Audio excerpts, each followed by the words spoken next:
এই যে আপনারা সিলেট অঞ্চলের মানুষ, কিভাবে ইসলাম এদিকে এসেছে কতজন জানে?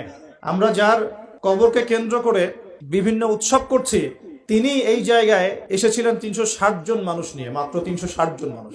তৎকালীন সময় এখানে একজন জালেম শাসক ছিলেন, তার নাম হচ্ছে গৌর গোবিন্দ। নাম শুনেছেন?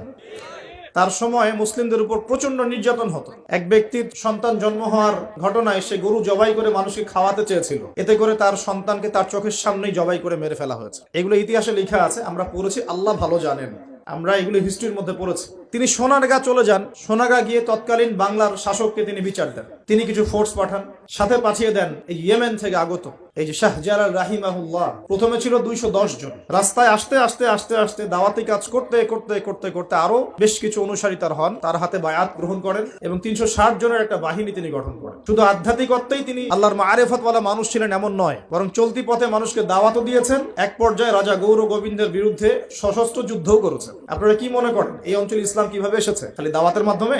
আমি এখন যা দিচ্ছি এটা দাওয়াত, আমি যা দিচ্ছি এটা দাওয়াত। আমি আপনাকে নামাজের দাওয়াত দিতে পারি, কিন্তু নামাজ আমি এখানে প্রতিষ্ঠা করতে পারবো না। আমার কথা কি বুঝতে পারছেন? কিন্তু ওমর রাদিয়াল্লাহু আনহুর যুগে নামাজ প্রতিষ্ঠিত ছিল। কেউ নামাজ না পড়লে শাস্তি প্রদান করা হতো। যখন আপনি নামাজ না পড়লে মুসলিমদেরকে শাস্তি দিতে পারবেন, বালেগ বিনা ওজরে নামাজ পড়ছে না, নামাজের ওয়াক্ত হয়ে গেছে, হাইয়া আলাস সালাহ, আজান হচ্ছে, দোকান খুলে ব্যবসা করছে, যখন ওই দোকানে গিয়ে চার্জ করতে পারবেন, তখন সালাত কায়েম হয়েছে। এখন আমরা সালাতে দাওয়াত দিচ্ছি, ভাই নামাজের দিকে আসেন। বিগত 100 বছরের অবস্থা আমি ব্যাখ্যা করবো ইনশাল্লাহ সামনে, এটা বলে শেষ করি।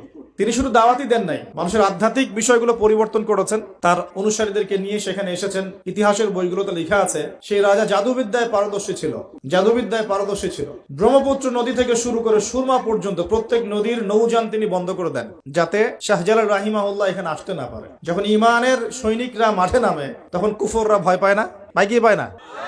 তারাও ভীত ছিল তখন। কারণ যখন আপনি জুলুম করবেন কারো উপরে না, তখন অটোমেটিকলি আপনার মনের মধ্যে একটা ভয় কাজ করবে। যখন আপনি কারো প্রতি জুলুম করবেন, অটোমেটিকলি মনের মধ্যে একটা ভয় কাজ করবে আপনার। যখন আপনি শিরক করবেন, মনের মধ্যে ভয় কাজ করবে। যখন আপনি নবীর সুন্নতের খেলাফ চলবেন, ইসলামের এগেইনস্টে শত্রুতা করবেন, মনের কোথায় জানি একটা অজান্তে একটা ভয় কাজ করবে, না জানি আল্লাহ কবে আমাকে ধরেন, হবে না? আর যখন আপনি ভিতর থেকে পবিত্র এবং ভিতর থেকে শক্ত, যে না আমি ইমানের উপর আছি, আল্লাহর হুকুম আহকাম পালন করছি, নবীর সুন্নত মেনে চলছি, ইসলামের দাওয়াত দিচ্ছি, আপনার ভিতরে কোথায় জানি একটা কনফিডেন্স থাকবে যে আল্লাহ আমার সাথে আছে। আর কেউ থাক না থাক, আল্লাহ আমার সাথে আছে। দুনিয়াতে না হোক, আল্লাহ পরকালে আমার সাথে আছে। দুনিয়া আখিরাত উভয় জাহানেই আল্লাহ পাক সাথে থাকবেন ইনশাআল্লাহ। জাদুবিদ্যা কাজ করলো না। বলা হয়, এটা সত্য মিথ্যা আমরা জানি না, বলা হয় যে নৌযান ছাড়াই আল্লাহ পাকের কুদরতে, আল্লাহ পাক তার কুদরত কিন্তু তার বান্দার মধ্যে প্রকাশ করতে পারেন যাকে ইচ্ছা। তিনি নদী পার হয়েছেন, তার সৈন্যদেরকে নিয়ে পার হয়েছেন, এটা বলা হয়ে থাকে। আল্লাহ ভালো জানেন, আমরা সত্য মিথ্যা বলতে পারবো না। এরপরে এখানে সর্বশেষ যেটা পদক্ষেপ নেওয়া হয়েছিল, লোহা দিয়ে জাদু করা হয়েছে, শিল দিয়ে জাদু করা হয়েছে। এই শিলের জাদু কে ভাঙতে পারবে, এই কথা শাহজালাল রাহিমাহুল্লাহ তার অনুসারীদেরকে বলছিলেন যে তোমাদের মধ্যে যে ব্যক্তি ফজরের নামাজ কোনোদিন কাজা করো নাই, সে উঠে আজান দিলে ইনশাআল্লাহ আল্লাহ পাক এই জাদু ভ্রষ্ট করবেন।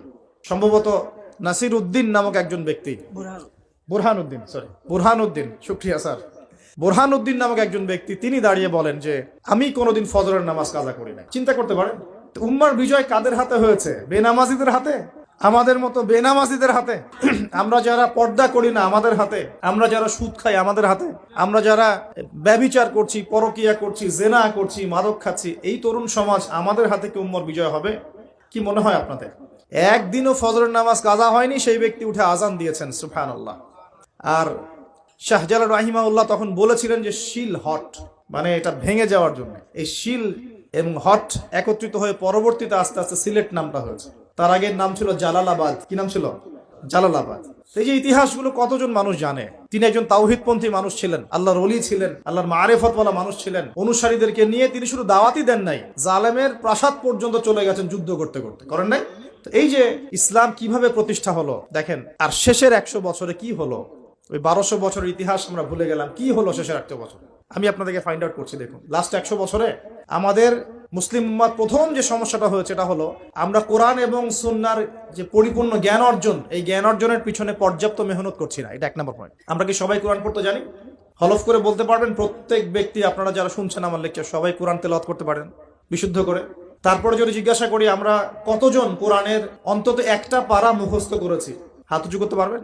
তারপর যদি প্রশ্ন করি আমাদের মধ্যে কতজন জীবনে অন্তত একটা বার আলিফ লাম মিম থেকে মিনাল জিন্নাতি ওয়ান নাস পর্যন্ত অর্থ সহ পড়েছি অন্তত একবার আল্লাহর কিতাব?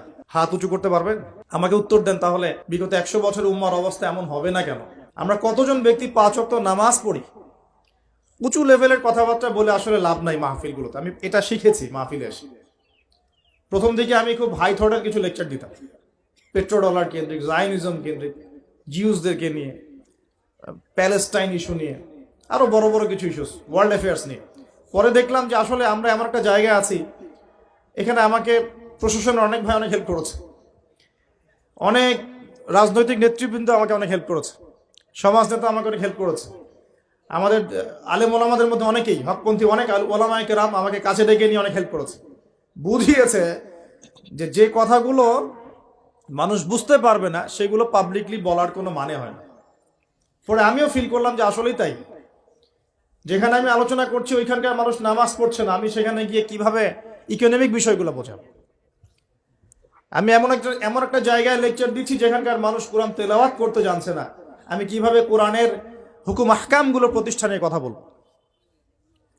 আমরা এমন একটা জায়গায় বসে আছি যে আমরা সবাই নবীর সুন্নত অনুযায়ী দাঁড়িয়েও রাখছি না।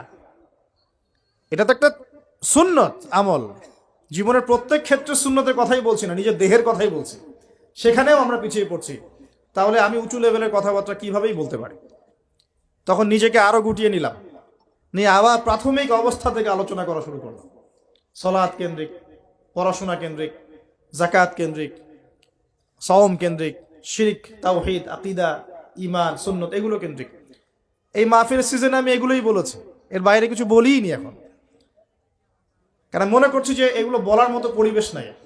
আমাদের সবার আগে দরকার জ্ঞানের বিপ্লব। সর্বপ্রথম যেটা প্রয়োজন এই উম্মার সেটা হলো জ্ঞানের বিপ্লব। প্রত্যেক ব্যক্তিকে আল কোরআন তেলাওয়াত করা শিখতে হবে আগে। ওয়াদা করেন, রাজি আছেন কিনা? প্রত্যেক ব্যক্তিকে আল কোরআনুল কারীম বিশুদ্ধ করে তেলাওয়াত করা শিখতে হবে আগে, ইনশাআল্লাহ। ইনশাআল্লাহ যদি আমি আগামী বছর আসি, আমি 5টা কাজ আপনাদেরকে দিয়ে যাচ্ছি। আগামী বছর এসে আমি 5টা কাজ আগে নিব, তারপর আলোচনা হবে। 1 নাম্বার, সবাইকে বিশুদ্ধ কোরআন তেলাওয়াত করা শিখতে হবে, 1 নাম্বার। 2 নাম্বার, অন্তত একবার আলিফ লাম মিম থেকে মিনাল জিন্নাতি ওয়ান নাস পর্যন্ত এই 30 পারা কোরআন অর্থ সহ অন্তত একটা বার পড়ে দেখতে হবে 1 বছরে। পারবেন? আমি হিসেব করে দেখেছি, যদি প্রত্যেক দিন আপনি 20টা করে আয়াত তেলাওয়াত করতে পারেন এবং 20টা আয়াতের অর্থ পড়তে পারেন, আপনি 1 বছরে আল কোরআন শুরু থেকে শেষ পর্যন্ত অর্থ সহ পড়তে পারবেন ইনশাআল্লাহ। দৈনিক 20টা আয়াত পড়া খুব কঠিন।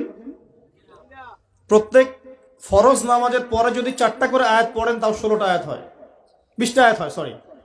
5 ওয়াক্ত ফরজ সালাতের পরে যদি আমরা 4টা করে আয়াত তেলাওয়াত করি, যে কোনো 4টা আয়াত একদম শুরু থেকে নিয়ে 4টা করে আয়াত পড়ি এবং অর্থগুলো পড়ি, 5 ওয়াক্ত নামাজ শেষে আমরা 20টা আয়াত তেলাওয়াত করে ফেলব।